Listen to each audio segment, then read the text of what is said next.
Buenos días, es un placer para mí estar aquí charlando con todos ustedes, dar inicio al ciclo 2025 de la actividad educativa para pacientes portadores de insuficiencia venosa crónica, linfedema, lipedema y obesidad, organizado por la División de Cirugía Venosa y Linfática. Mi nombre es Mabel Busati, soy consultora de la División de Cirugía Venosa y Linfática del Hospital de Clínicas. Estamos reunidos para hablar del microcosmos circulatorio y lo he denominado un viaje hacia el microcosmos circulatorio.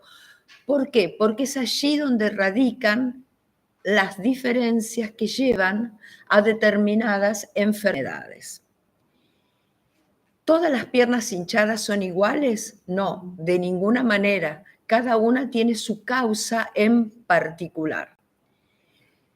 Debemos saber que el sistema linfático forma parte de la circulación sanguínea, junto con las venas y las arterias, pero tiene una función primordial, que es la de reabsorber, transportar y devolver a la circulación sanguínea las proteínas de alto peso molecular, es decir, las grandes moléculas proteicas que están depositadas en el espacio intersticial de los tejidos, que abandonan continuamente los capilares y secundariamente reabsorber el líquido en el espacio intersticial, manteniendo así el equilibrio de nuestro organismo. Y cuando hay situaciones patológicas, esto se puede convertir el sistema linfático en una verdadera válvula de seguridad.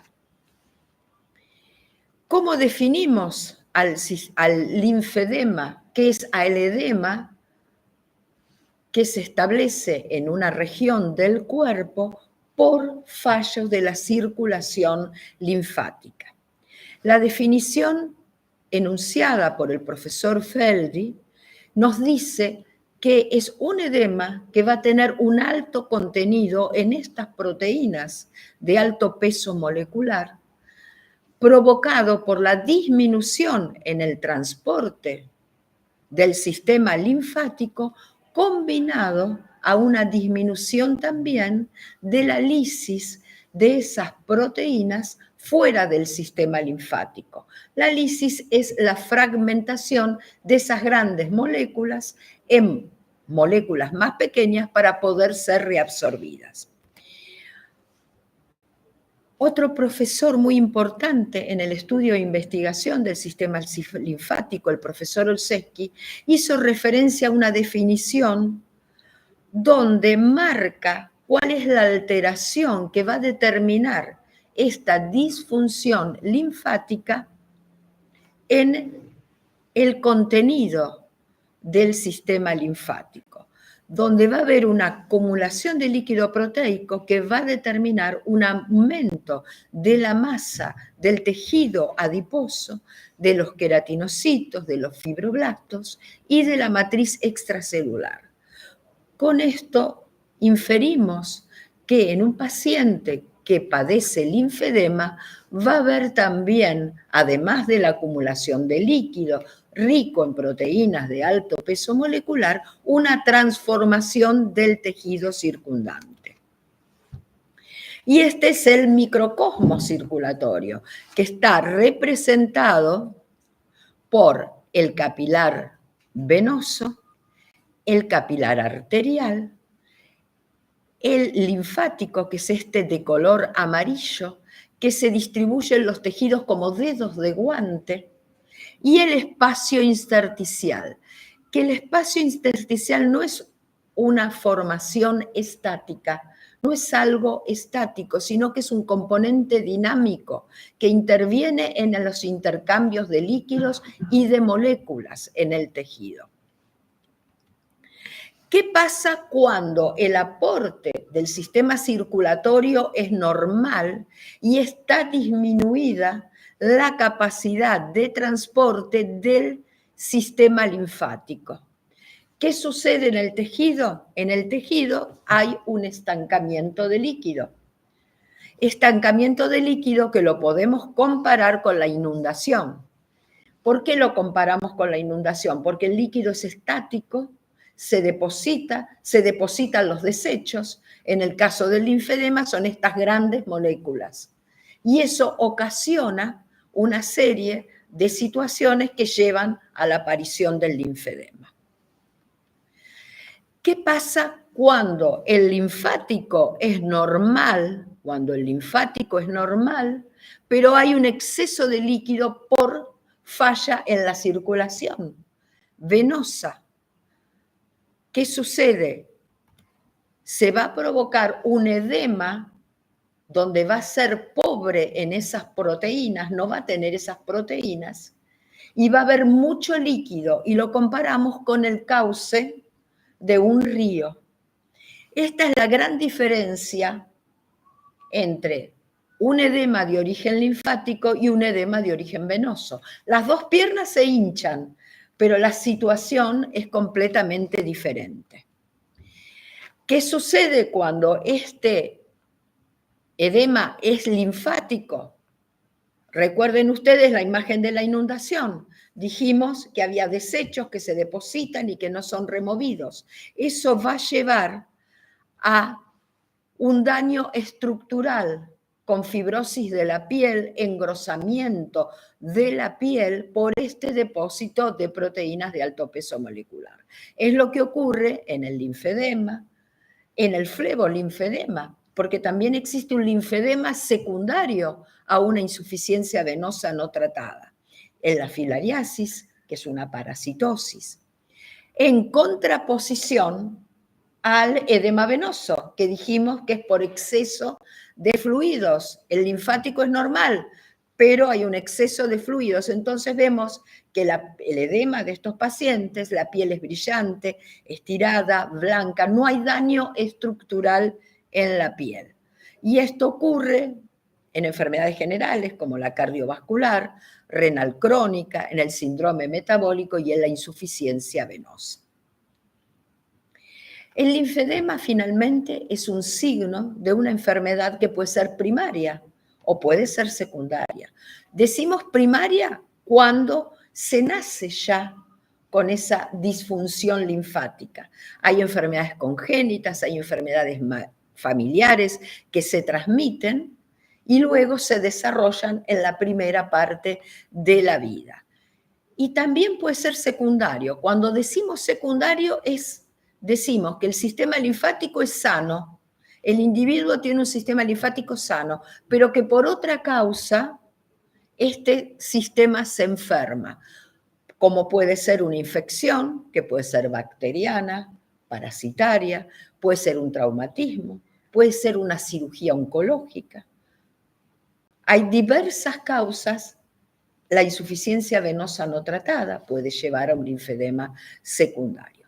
Pero cuando este signo, que es la hinchazón de las partes blandas de una región del cuerpo, sufre un linfedema, cuando se instala este signo es crónico, es progresivo. No tiene cura definitiva, pero sí tiene tratamiento. Puede presentar en su evolución múltiples complicaciones. Y sin tratamiento, esto lo recalco, es muy importante tener en cuenta que tiene tratamiento. Y si tiene tratamiento, el paciente puede llevar una vida normal como la que llevaba antes de que aparezca ese signo. Pero si no se trata, puede llegar a formas invalidantes que discapacitan al paciente. Lo que es fundamental que impacta en la vida de los pacientes, porque cambia todo desde el momento que se instala este signo. Pueden existir alteraciones psicológicas, sociales, familiares, laborales, alteración de la imagen corporal, porque si se afecta el brazo, un brazo no es igual al otro. Lo mismo sucede con cualquier región del cuerpo, con el abdomen, con un miembro inferior, con la cara. Entonces lleva a alteraciones del estado anímico, físico, emocional. El paciente comienza a tener problemas en la comunicación con el medio que lo rodea, ya sea con su familia, en el ámbito laboral. Le dificulta al paciente la toma de decisiones, pero diarias, desde las más simples que tenemos que tomar todos los días al levantarnos. Como es algo crónico y que el tratamiento es de por vida, existe también en estos pacientes sufren falta de adherencia, no solo al equipo médico, sino a su tratamiento. Y hay una gran dificultad para incorporar un estilo de vida saludable y comienza a crear dependencia con el medio que le rodea. ¿Cuál es la lucha de nuestros pacientes? Es recuperar la calidad de vida. Es decir, recuperar la forma de vida que tenían antes de que aparezca ese síntoma. ¿Y cómo lo ayudamos? Lo ayudamos con la realización nosotros de estos talleres educativos para pacientes. O sea, con un equipo de salud interdisciplinario activado y trabajamos en los talleres ¿para qué? Para brindarles a ustedes los conocimientos, no solo acerca de la enfermedad y de sus complicaciones, sino también los conocimientos del tratamiento, para que ustedes se ayuden todos los días, 24 horas por 7, se ayuden todos los días, porque los tratamientos brindados por el equipo de salud son durante un periodo de tiempo, pero de ustedes el día a día lo van a llevar de ustedes.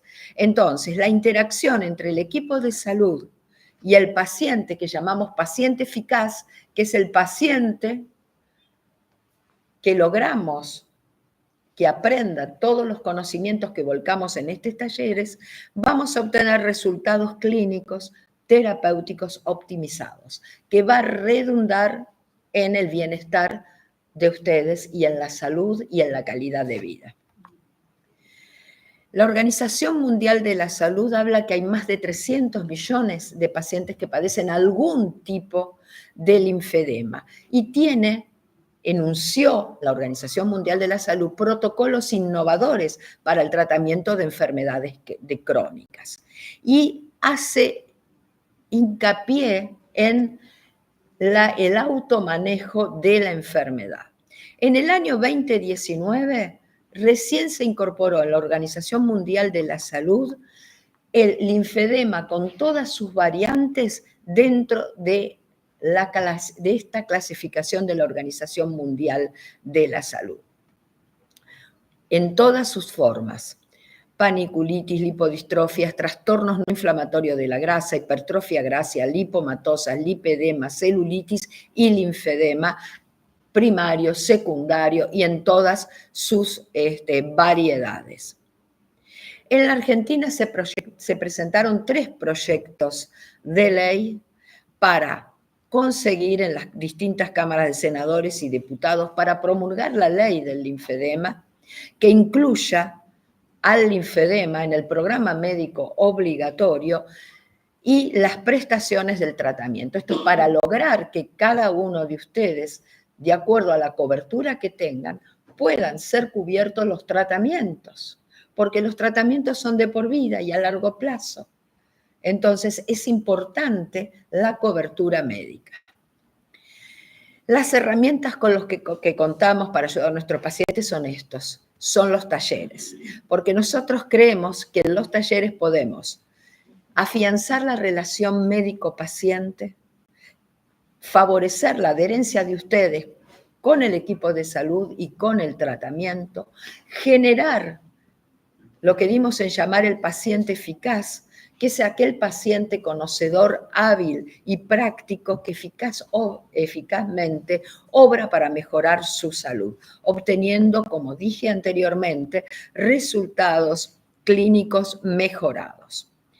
Como les decía, la Organización Mundial de la Salud habla del automanejo y dice que el automanejo es la piedra fundamental en la atención a enfermedades enfermedades que son crónicas, y se refiere al rol central del paciente en el autocuidado de la enfermedad, en el manejo de su enfermedad. Muchos hablan del empoderamiento del paciente, pero es en realidad tomar conciencia de qué enfermedad padecen y cuáles son las cosas que lo favorecen, cuáles son las cosas que lo perjudican y cuáles son los signos de alarma. Nosotros también ideamos desde el 2011 aquí, en el Hospital de Clínicas, basado en todos estos conceptos, lo que llamamos el protocolo innovador, que son todas las pautas que nosotros les enseñamos durante la realización de estos talleres, que van a ser 12 a lo largo de todo el año y que van a culminar con el Día Nacional del Linfedema, y les permite adquirir las competencias necesarias, que son esto que les hablaba, los conocimientos, las habilidades y las actitudes para desarrollar el autocuidado. Y nosotros lo dimos en llamar a este protocolo innovador la Olimpiada Terapéutica, porque es un gran esfuerzo. Es un gran esfuerzo para ustedes como pacientes, valga la redundancia, que padecen dicha enfermedad, como también es un gran desafío para el equipo de salud.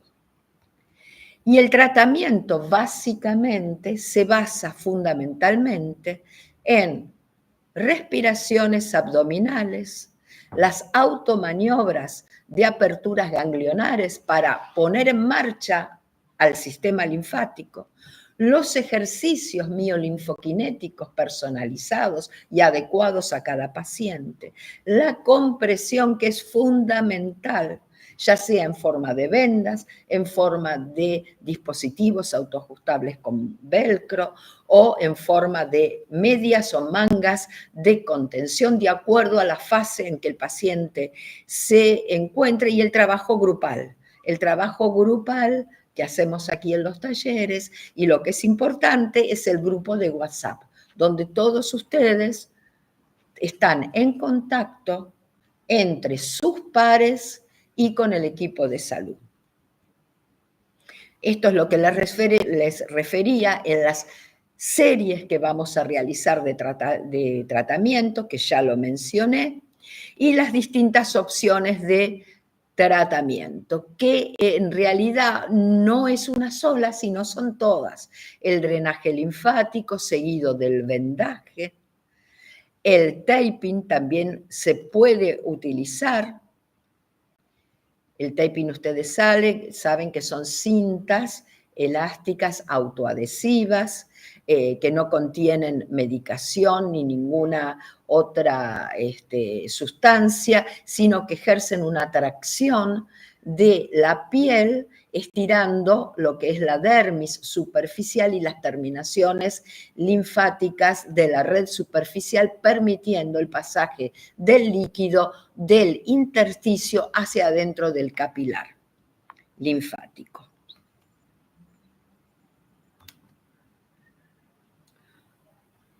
Perdón. Aquí vemos distintas escenas, volví hacia atrás, donde están haciendo los ejercicios, donde están practicando el autovendaje, y aquí vemos un paciente con su vendaje multicapa realizando los ejercicios miolinfoquinéticos. Esto es aquí en el consultorio del hospital. ¿Cuál es el desafío que enfrentamos? Hay muchas formas de linfedema. Aquí podemos ver un grado grave donde se ven todas las alteraciones de la piel que pueden llegar sin tratamiento a ocasionar el linfedema. Vemos surcos, vemos protuberancias, vemos el engrosamiento de la piel, las pápulas, las verrugas linfáticas. A todo esto se puede llegar sin tratamiento. Otro caso de insuficiencia venosa crónica con un linfedema secundario debido a las infecciones a repetición, porque una de las características del paciente que padece un linfedema es que inmunológicamente la región que está comprometida se defiende mal de las infecciones. Entonces, esas infecciones en forma de erisipelas van a dañar la red superficial, y van a provocar un linfedema secundario. Aquí vemos un linfedema secundario a una insuficiencia venosa crónica que ha padecido trombosis en el curso de esa insuficiencia venosa crónica. Como ustedes ven aquí, hay una cicatriz de una úlcera, que ha tenido una úlcera y un linfedema secundario. O sea que son múltiples las formas de presentación. Aquí un linfedema primario, este paciente desde el nacimiento ha tenido el linfedema es en las dos piernas, pero se manifiesta más en la derecha. Aquí un linfedema primario también cursando una erisipela. Miren la extensión de la infección en esta paciente. El linfedema de miembro superior, que el más común, quizás más frecuente, es por la operación oncológica de mama. Bien realizada, porque en muchos de los casos hay que extirpar los ganglios axilares, y eso es lo que origina, no en todas, pero en muchas pacientes, un linfedema secundario. Y esto lo deben saber y tiene tratamiento también. También hay que diferenciar, como dije inicialmente, todas las piernas hinchadas no son iguales. Hay que diferenciar lo que es linfedema de lo que es el lipedema. El lipedema es una alteración de la grasa, del tejido celular adiposo de las piernas. Y ustedes ven aquí una característica muy importante, que el pie no está involucrado en el proceso, que es muy diferente a lo que es un linfedema, y en general es simétrico. Entonces, podemos decir que el lipedema es simétrico, en cambio el linfedema puede darse en un solo miembro, es asimétrico. El lipedema va a presentar nódulos subcutáneos, no hay edema, es decir, no hay líquido libre en el lipedema. El líquido que hay en el lipedema está ligado a la parte celular, en cambio en el linfedema hay líquido libre y, como sabemos, ya lo dijimos, muy rico en proteínas, y eso lleva a la fibrosis. No hay edema, y en el linfedema puede haber edema en los estadios iniciales, es decir, cuando recién se empieza a instalar. Porque cuando recién se empieza a instalar, todavía las proteínas no ejercieron el daño tisular, el daño estructural en el tejido. Entonces podemos tener lo que llamamos una fovea. Una fovea es una depresión, es decir, cuando el médico aprieta la zona blanda y queda marcada, queda la impronta del dedo. En cambio, en estadios avanzados ya eso es imposible por la gran fibrosis que hay. Como les dijimos, en el lipedema tenemos los pies libres, no involucra los pies, y si el lipedema está en los brazos, no involucra las manos. En cambio, el linfedema sí, en su progresión, va a abarcar los pies y las manos.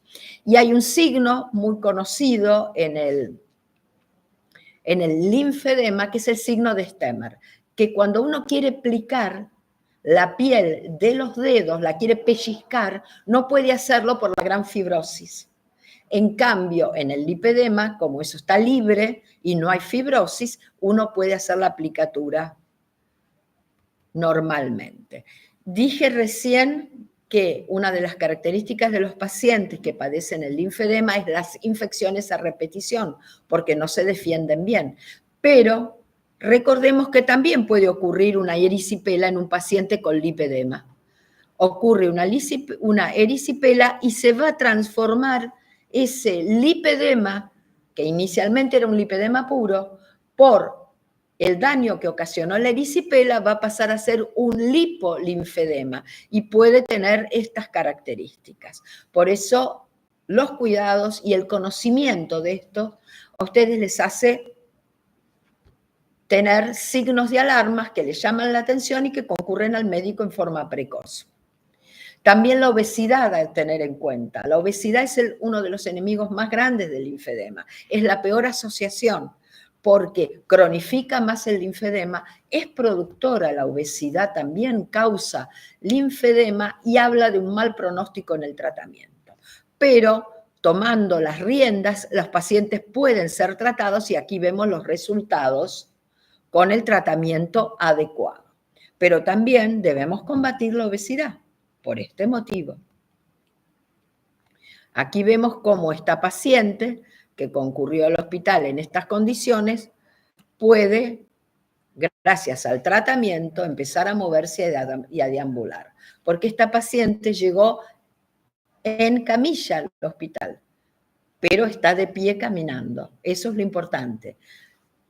Llevarnos este concepto que con tratamiento podemos obtener una buena calidad de vida. Y lo que realizamos también en pos de concientizar por esta afección es el Día Nacional del Linfedema, que es una charla abierta a la comunidad que lo realizamos en noviembre.